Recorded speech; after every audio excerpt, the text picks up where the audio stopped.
எங்க போறீங்க? போக வேண்டிய இடத்துக்கு. மொத்தமா போறீங்களா இல்ல போயிட்டு திரும்பி வர போறீங்களா?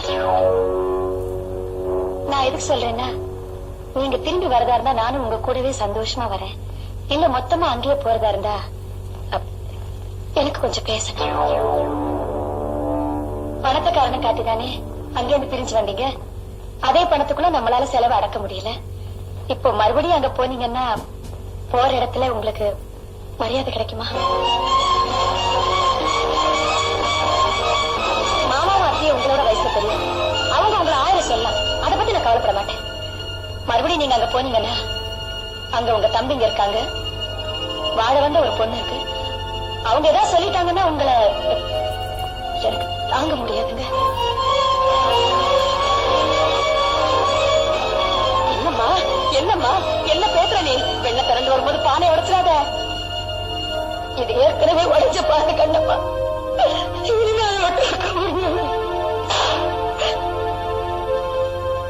உமாமா நல்லா நினைச்சு பாரு, இந்த கோட்டை அழிக்கிறதுக்கு நீ எவ்வளவு பாடுபட்ட.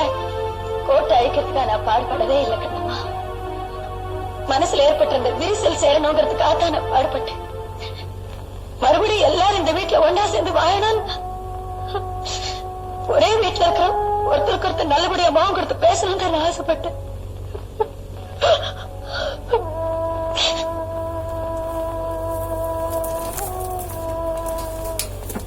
உமா நீ புத்திசாலின்னு நினைச்ச.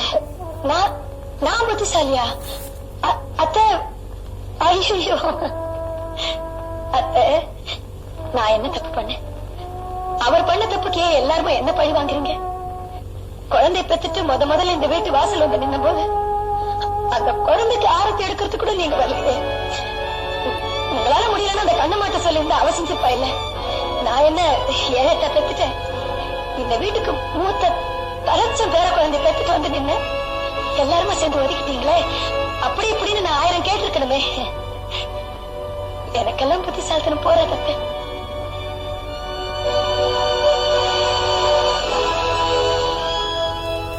அண்ணி யார் நீங்க? என்ன கூப்பிட்டீங்களா தம்பி? என்கிட்ட பேசுறதுக்கு உங்க அப்பா பர்மிஷன் வாங்கிட்டீங்களா? இல்ல ஏன் கேக்குறேன்னா, அன்னைக்கு ஃபேக்டரிக்கு போன் பண்ணல, அப்போ இதே மாதிரி ஒரு வார்த்தை, அண்ணி நீங்க சௌக்கியமா இருக்கீங்களா, உங்க குழந்தை சௌக்கியமானு. நீங்க கூட என்ன ஏமாத்திட்டீங்க தம்பி. அண்ணி பெரியவங்க 1000 தப்பு பண்ணிருக்கலாம், எனக்காக வாங்க நீ. அம்மா நான் பாஸ் பண்ண விஷயத்த என் ஃப்ரெண்ட்ஸ் கிட்ட எல்லாம் சொல்லிட்டு வந்துடுறேம்மா. நீதானே அன்னைக்கு வாசப்படியில என் மூஞ்சுக்கு நேரம் சொல்லிட்டு ஓடி போனது? நீ பாஸ் பண்ணுங்கிற ஆசையே எனக்கு இல்ல பாரு. அத நேரடியா என்கிட்ட சொல்லிட்டா நான் சந்தோஷப்பட்டுருவேன். போடா. சத்தியமா நான் யாரையும் குத்தி காட்டுறேன்னு நினைச்சுக்காதீங்க. ஒரு பொண்ணு கிடைக்கிற மரியாதையும் அவமரியாதையும் அவ புருஷனால் தாங்கிறத நான் நல்லா புரிஞ்சுக்கிட்டேன். நான் ஒரு புத்தி கெட்டவன். என்ன இருந்தாலும் மறக்கானது தானே. என் வீடு, என் மாமா, என் அத்தை, என் மச்சனங்கன்னு நான் ரொம்ப எதிர்பார்த்தேன். பைத்தியக்காரி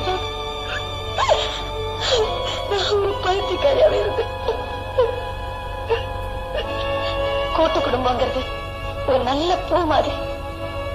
அதை கசக்கிட்டோம், அப்புறம் போது பார்க்க கூடாது, அசிங்கம். குடும்பங்கிற கண்ணாடி சாடிய கீழே போட்டு வரைச்சிட்டோம், அப்புறம் அது ஒட்டாது. நல்ல காலம் சாமி, இன்னைக்கு எல்லாரும் ஒன்னா சேர்ந்திருக்கிறோம், சந்தோஷமா இருக்கு. ஆனா இப்படியே ஒரு அடி விலகி நின்னு, நீ சௌக்கியமா நான் சௌக்கியம், நீ நல்லா இருக்க நான் நல்லா இருக்கேன், பண்டிகை நாளை கிழமை எல்லாரும் ஒன்னா சேர்ந்துக்கலாம் ஒரு நட்போட, அது நல்லா இருக்கும். அதை விட்டுட்டு திரும்பி மறுபடியும் ஒன்னா கிட்ட வந்துட்டோம்னா ஏதாவது வாய் வார்த்தை தகராறுன்னு வந்து சண்டைன்னு வந்தா தாங்கிக்கிறதுக்கு என் மனசுலயும் சக்தி இல்ல, என் உடம்புலயும் சக்தி இல்ல. என்னால தாங்க முடியாது.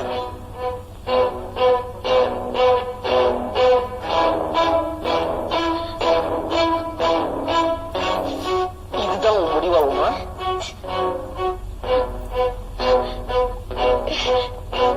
வாங்கம்மா மாமா வாங்க. முதல்ல என் வீடு தேடி வந்திருக்கீங்க. நான் உங்களுக்கு கேசரி பண்ணி தரட்டுமா? சாப்பிடுறீங்களா?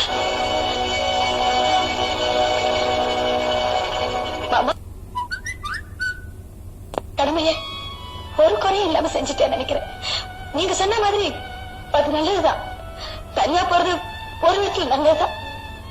ஆனா ஒண்ணு மாமா, ஞாயிற்றுக்கிழமையானா நாங்க 2 பேரும் கரெக்டா ஆஜராயிடுவோம்.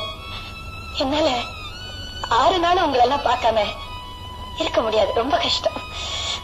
இங்க வந்து அத்தை கையால சமைச்சு எல்லாரும் ஒன்னா உட்காந்து சாப்பிட்டு சாயந்தரம் தான் நாங்கெல்லாம் போவோம் இல்லைங்க? சம்சாரம் அது மின்சாரம், சம்சாரம் அது மின்சாரம்.